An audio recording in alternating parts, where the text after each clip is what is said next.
if there's ever a time where we needed to pull together as believers of Christ and unite and try to strengthen and make the world a better place, it's now. Mm-hmm. And that sounds like he's preaching our message. There's one body, one church, one spirit, one hope. The realities of the faith, the realities that unify us are already there. Christ prayed for unity. What should we be praying for? I mean, it's the one prayer request of Jesus. Think about it.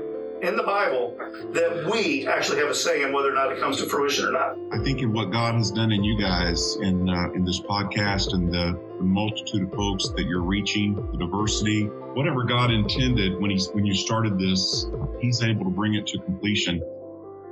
Hey everybody, welcome to the Whole Church podcast. I am one of your co-hosts, Joshua Knoll. Right now we are missing your other co-host, TJ Tiberius Juan Blackwell. He might join us later, just some technical difficulties, but we couldn't keep our very special guest waiting any longer. Guys, we could spend probably the whole episode just talking about what all he's done in his lifetime. He's helped with several of our English versions of the Bible, notably the NLT, the Message, and I believe you helped with the CSB as well, right? Yes. Yeah, that's actually TJ's favorite version. He's written more scholarly works than me and TJ have read. And he was professor of biblical studies at Westmont. He specializes in Old Testament, specifically love poetry. So it's a great honor. Welcome to the podcast. Hey, thanks, Joshua. Good to meet you. Sorry, TJ's not with us. Hope he can join us later. Oh, yeah, me too. I know he'd love to actually get to talk to you. But yeah, so before we jump into the show, we usually review just a little bit of what our audience has been up to.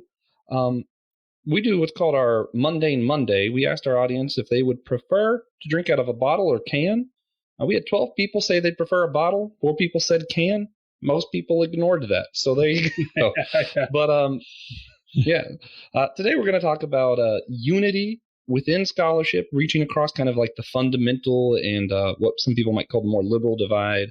We're going to talk about sexuality in the Bible as well as Old Testament, what Old Testament has to say about ecclesiology or the church today.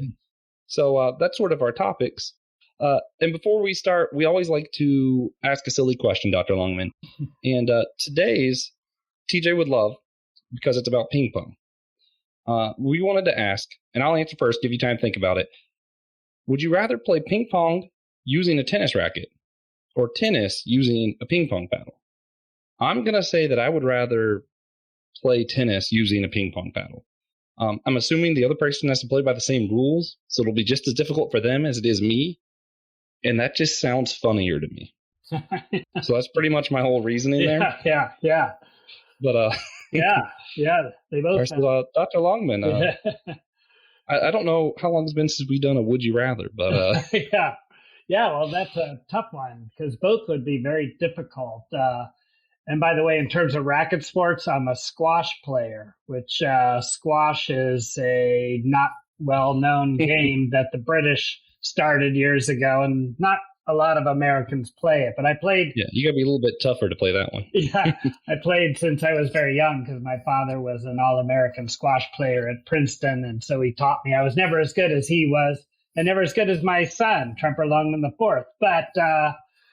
But if I have to choose between those two more plebeian sports, tennis and ping pong, I think I'd rather play ping pong with a tennis racket, partly because I can't imagine with a ping pong racket from the back court actually getting it anywhere close to the net. So trying to find the ball. Yeah, exactly.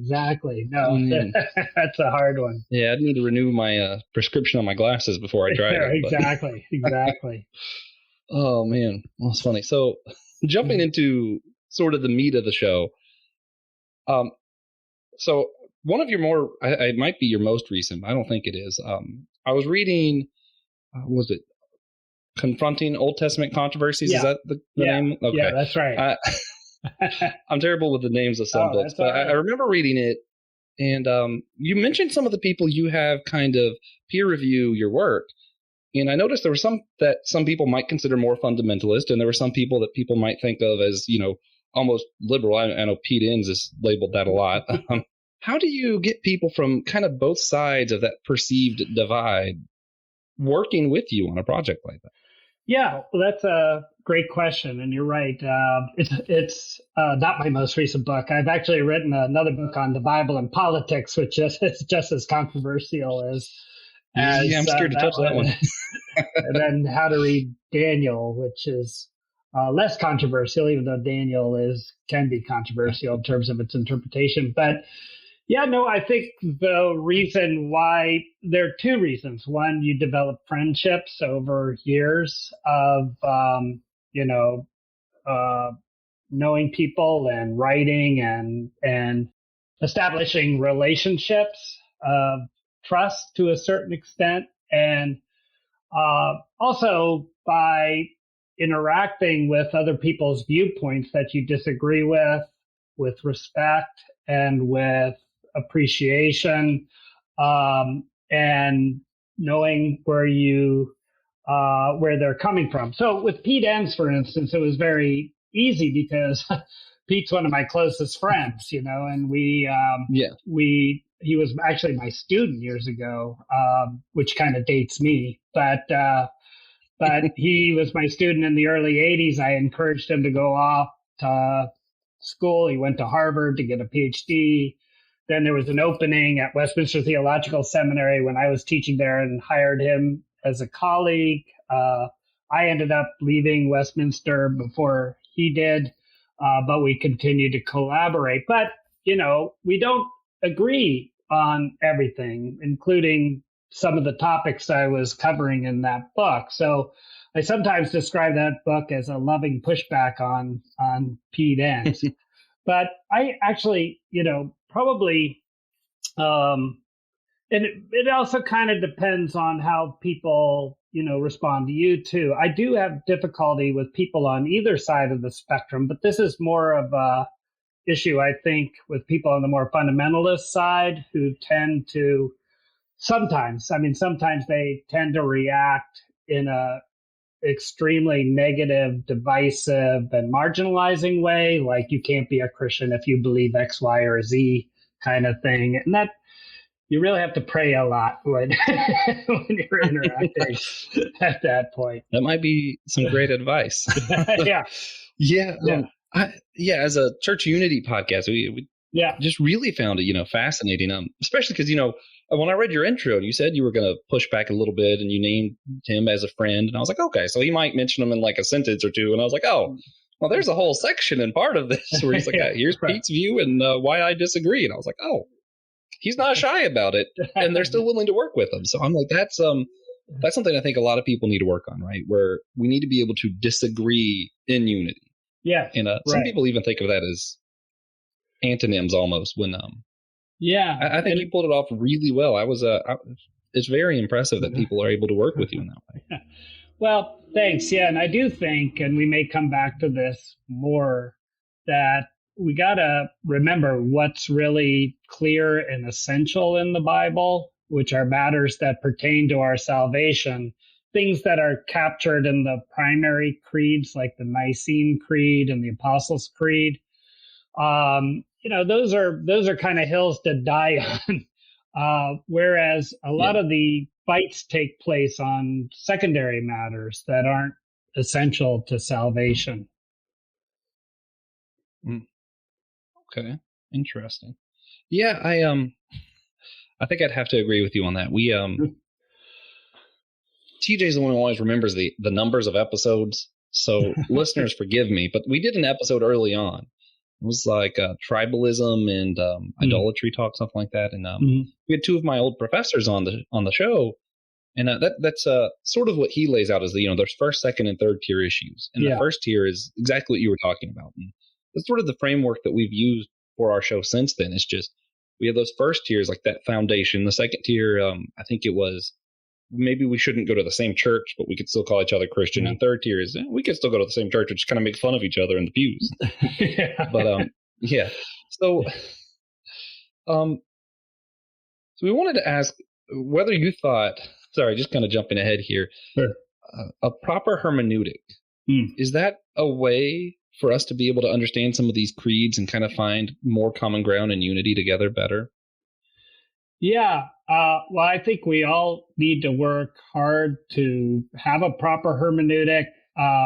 Because I think another way of stating what we were just talking about, or maybe slightly differently, is uh, the Bible is totally true in everything that it intends to teach, but our interpretations aren't. And our interpretations depend on our hermeneutic. So our goal in interpretation is to discover the message of the original author, both the human author and the ultimate divine author. And we need to develop the best hermeneutic in order to do that. And and and we need to talk about hermeneutics when we're interacting with each other about differences of interpretation. Why do you think Genesis 1 to 2, for instance, isn't sort of a straightforward history? Saying how God created creation. And I might respond to that by saying, well, I do think the genre or literary type of the book is history, but it's using figurative language to describe these events because it's not interested in its ancient context and describing how. And so rather than just sort of labeling people for their interpretive conclusions, we need to be open to interact and listen to other interpreters. I think a really important part of interpreting the Bible, and a really important part of hermeneutics, is to read in community, which means to listen to people who differ with you and be open to changing your perspective. But only if you're convinced. And always be mindful, always be humble in interpretation, always be mindful of the fact that you're a fallible interpreter. Okay. Yeah. I've had the opportunity a couple times when I was in college to be in Bible studies with people from other denominations, which it's funny. I think of it as a blessing. My church, we're part of the Pentecostal organizations, the Church of God of Prophecy. So we don't, there isn't a Church of God of Prophecy college, really. I mean, there's a few smaller ones that are kind of associated with Pentecostal movements. But, because of that, I ended up basically being forced to reach out more as I've become an adult and see other people's perspectives and views. And I really think that is one of the most helpful things, is being able to enter into that kind of Bible study where you're hearing different people's views on that. As far as getting back to the hermeneutic, you talked about understanding the original intent and how that's, I don't know if you use the term infallible, but that's the infallible part, right? Is what was intended to be said. Yeah. Is it possible to have two different hermeneutics and still have church unity? Like, if me and you read the Bible with just completely different methods, can we still come together in, a Christian unity, not just in unity? But yeah, well, does that make sense? Yeah, no, it does make sense. I think it gets back to what we were saying earlier. I mean, I do think that some things that are essential for salvation, that God created us, we're innocent at creation, but then we're all sinners and we need a savior. The things that are essential for salvation are so clear in Scripture and so often taught that that you can have two differing hermeneutics and still agree on those fundamental important things.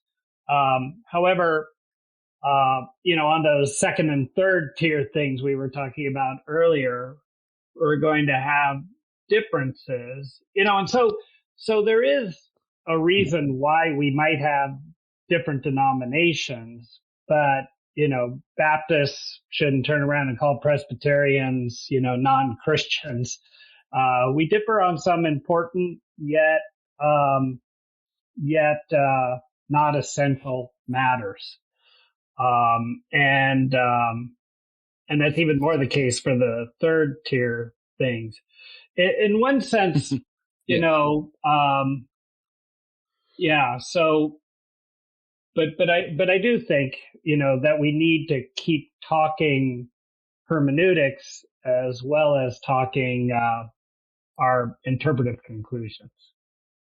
Yeah, like it's still important to pursue, but maybe you would say hermeneutics itself is just a second tier issue. I mean, obviously, we can't go to the same church if we're reading the text differently. Mm-hmm. But if we agree on, like you said, the Nicene Creed and all of that, we could still come together in Christ. Yeah. Right. Okay. Yeah. That makes a lot of sense to me. Exactly.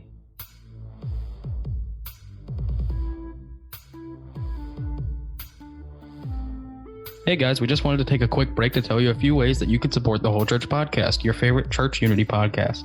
Yeah, so you could follow us on Facebook, Twitter, or Instagram. You could share this episode on your own social media. You can donate to us on Cashapp with the tag in the show notes. You could follow us on Patreon at patreon.com/thewholechurch podcast. You can subscribe to the show wherever great podcasts are found. You could rate us on Apple Podcast or Podchaser, or you could sign up for our newsletter on our website or by emailing us at thewholechurch@gmail.com. Yeah, especially that last one. It's the best way for you to be connected with us and what we're doing with the podcast. Yeah. And we have a devotion on there and a word of the month. Yeah, it's a lot of good stuff. It's in Hebrew or Greek. You want to get back to the show? Yes. So I'm more complementarian in my view of sexuality. And, you know, we promised everyone we talk about this, so I guess we got it. Sure. Yeah. And I was, I gotta, in my question, I'm going to admit my own fault here. I assumed your belief because I think a lot of people on my side of complementarianism, this is, when we get into hermeneutics, this is kind of how this ties in. You know, I read where you view that first part of Genesis of it's important that Eve came from Adam's side. And I said, oh, he believes in equality. He must be an equal to, you know what I'm saying, complementarian. Yeah. But really, you told me an email earlier today, you're actually egalitarian. How is it? We definitely read that passage the same way, right? I'm reading that saying, it came from the sides.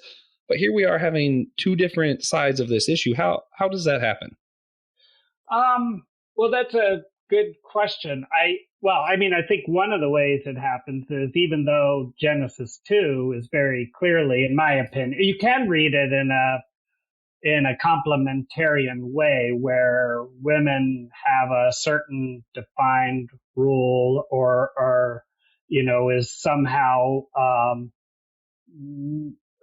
equal before the eyes of God, equal being created in the image of God. But, you know, for instance, you might read too much, I believe, into the word helper, a helper corresponding to him. Helper sounds kind of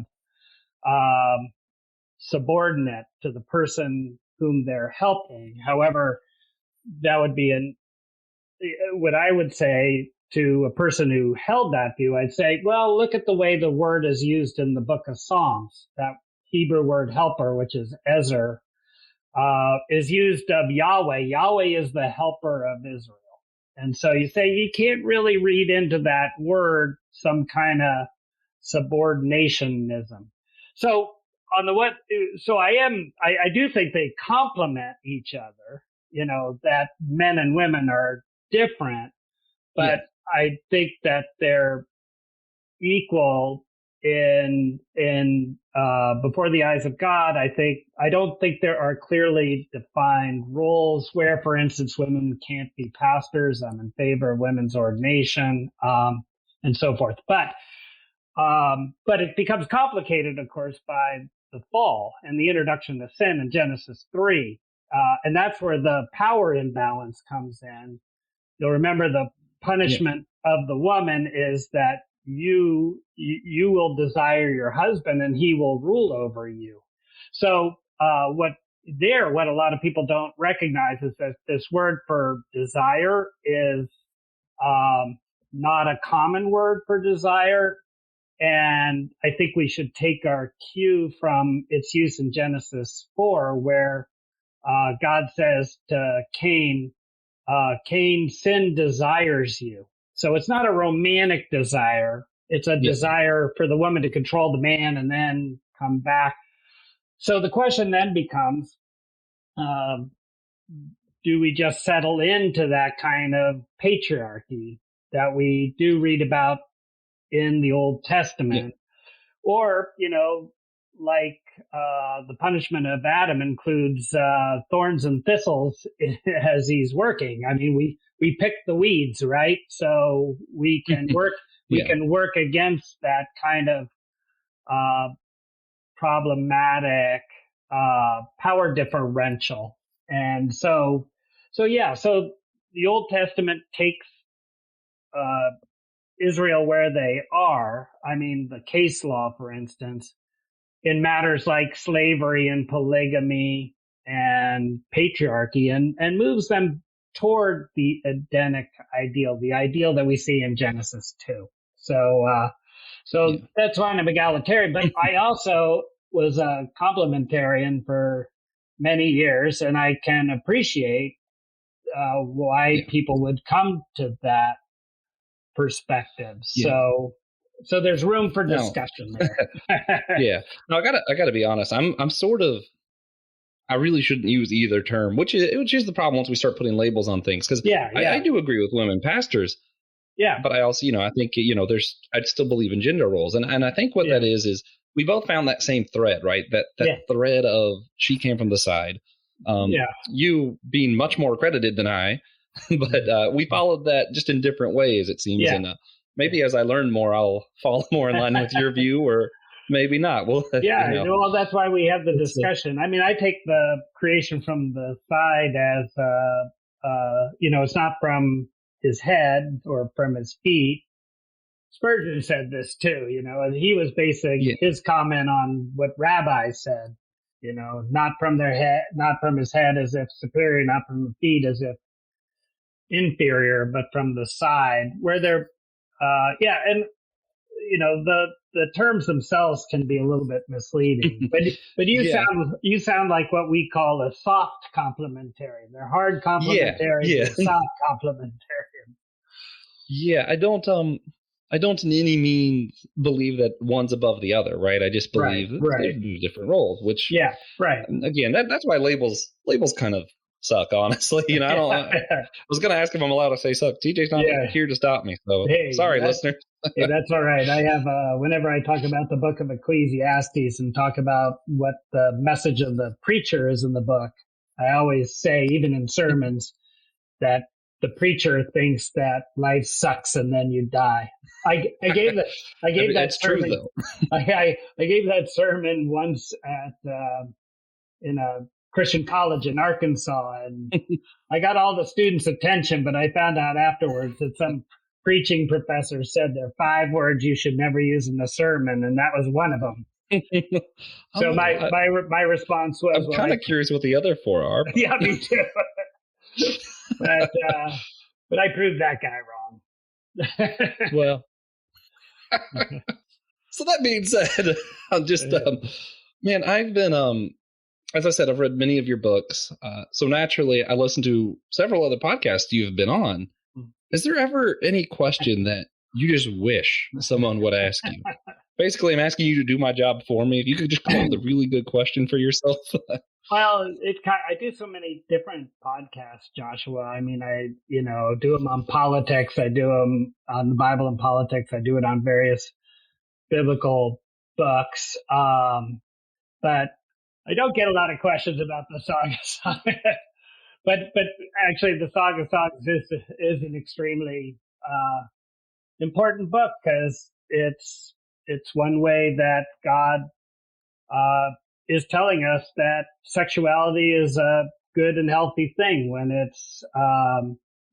it's practiced within its proper biblical boundaries, and reminds us that God created us. You go back to Genesis 2, sexual beings, and that sexual feelings are not in and of themselves sinful. And I mean, it's a deadly serious topic, as we could tell from this guy down in Atlanta who, was so apparently just so upset for his sexual attractions that he acted out in such a violent way.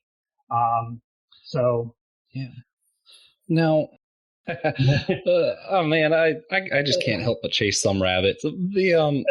I wonder if you would care to comment, or maybe you just would rather avoid the subject because I know it's a little sensitive. But Paul's words that in the New Testament. I've read it once. I just think it's funny. Have my Old Testament guy on to ask him about the New Testament. Yeah.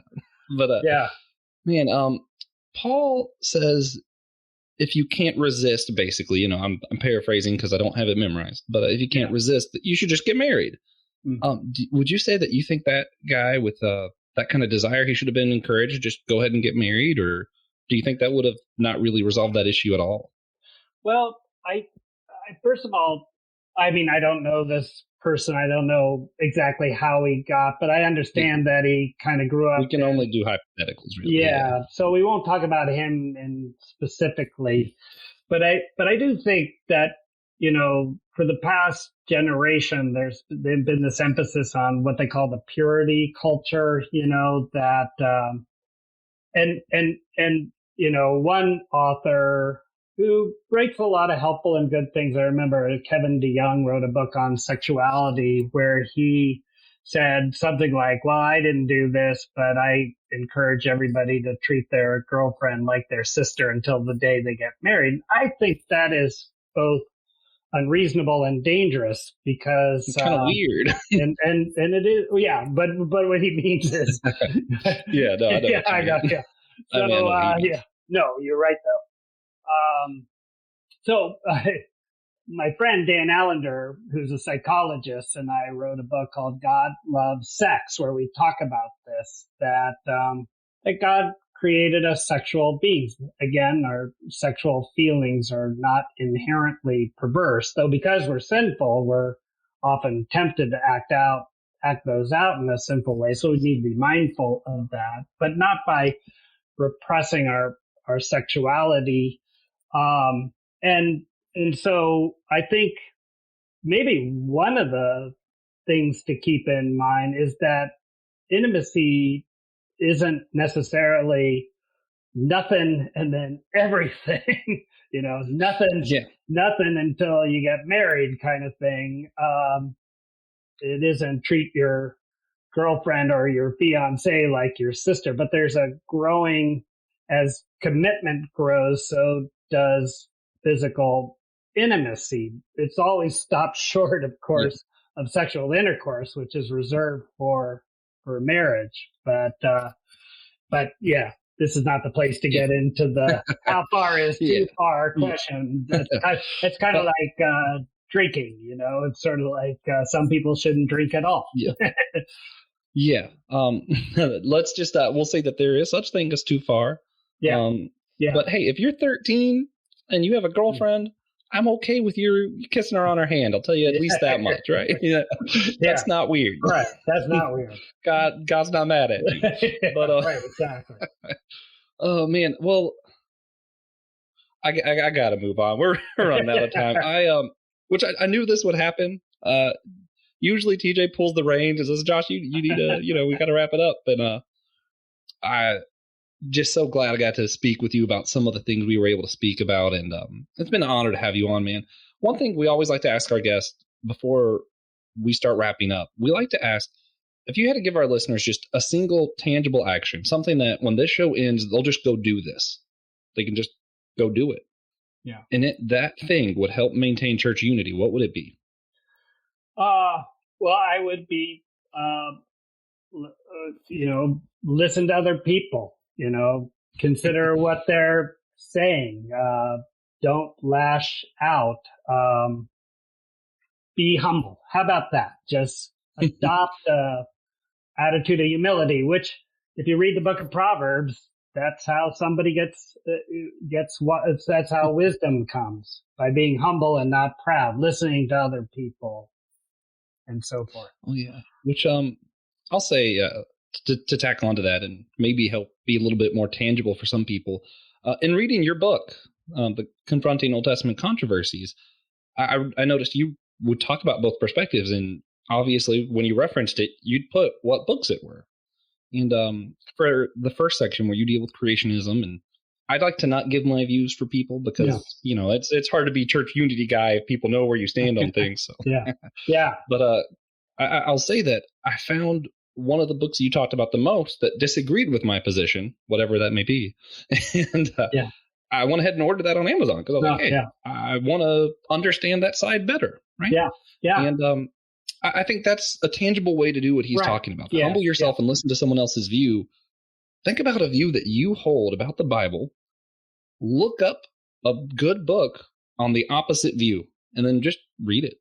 Try to understand. Right. And as people do that, what do you think we would see change in the church? Well, I do think we see more unity in terms of not cutting off other people. I think we'd grow personally. I know I have, as I've listened to other perspectives and changed my mind on various topics over the years. Just here's another thing, just follow the Bible where it goes. Keep studying it. Don't be afraid to be open. As long as you can justify your view from the scriptures, and not just proof texting, but looking at the, entirety of scripture. And that's a lifelong pursuit. I learn new things about the Bible every day, and it's exciting. Oh yeah. Man, that's a great word. I really appreciate it. As we wrap up, first thing we do is what we call our God moment segment. We all like to just take a minute to just say something that God's done for us recently, whether it be a blessing, a challenge, anything like that. And I'll go ahead and go first and give you time to think, make sure you have something good for everybody. But this last Sunday was Easter, which makes this a really easy segment, honestly. But they played Living Hope. I was trying to remember the name of the song. They were playing that song at my church, and they got to the part of the song where it says death's grip has been loosened or something like that. And I remember talking about the grip of death. And it really brought to mind, in a very spiritual way, it kind of brought me back to my own car accident where I almost died. And I remember that feeling when you could feel, when I was in the hospital, you could feel death kind of loosen. And I was thinking of how God gave me this preview of what it will one day be like when death truly is loosened. And I don't know, man, it was just it was a powerful blessing. And usually my God moments aren't quite like that. The last time I think it was, I'm blessed to be able to go to Disney or something. But this Easter, God really got a hold of my attention, and I just wanted to share that with everybody. But Dr. Longman, did you have something God's been up to with you recently? Yeah, couple things. One is I think God's been up with me to allow me to get my vaccinations, and then praise God. I'm looking for, man. Yeah. And then felt comfortable enough to get on a plane with my wife to go down to Florida. First, I fly 100,000 miles a year typically, but this is the first flight I've taken in 13 months to go visit my mother on her 95th birthday, which was the day before Easter, and got to celebrate Easter with her. So that was I'm very thankful to God for that. Wow, yeah, that's a great blessing, man. That's man, I'm really happy for you. Sorry, that's I get excited, man. But all right, so then we hope everyone enjoyed this episode. If you did, please consider sharing it. Thank you to all of our patrons. Of course, we have one last segment just for you at the end of this show, where Dr. Longman's going to summarize this episode in 10 seconds. Y'all hold on for that. But before we end, Dr. Longman, where can they find more of your books, listen to more podcasts with you in it, or anything like that? Is there like a place they can go to find more? Just Google? Well, I mean, you can Google, you could go to www.tremperlongman.com, or you could go, of course, to Amazon or christianbooks.com and just stick my name in there. to find some of the books that I've written. But thank you for asking. Oh, yeah. And of course, Amazon also has the podcast now, too. So. Oh, great. That's great. All in one now. Yeah. Yeah. All right. Well, so before we end, I just want to announce our future guest. I don't think I've ever done this before either. Announce some of our future guests. We're going to have return guest Father Jonathan of the Holy Trinity Greek Orthodox Church with another return guest, Sister Rose of Catholic Campus Ministries in the University of North Carolina, Wilmington, are both going to be on next week. After that, we will have our good friend Pastor Chris Brissy. Then we will have Christian Taylor, who is the director of The Girl Who Wore Freedom. It's a World War II documentary. Great movie. Watch it if you can. And of course, at the end of the season, we will have Francis Chan. He just doesn't know about it yet, but he'll figure it out. We'll ask him and he'll agree. It'll be okay. All right, guys. Hey, thank you all for listening. Dr. Longman, thanks for being here with us. Head over to Patreon if you want that last segment. Thank you.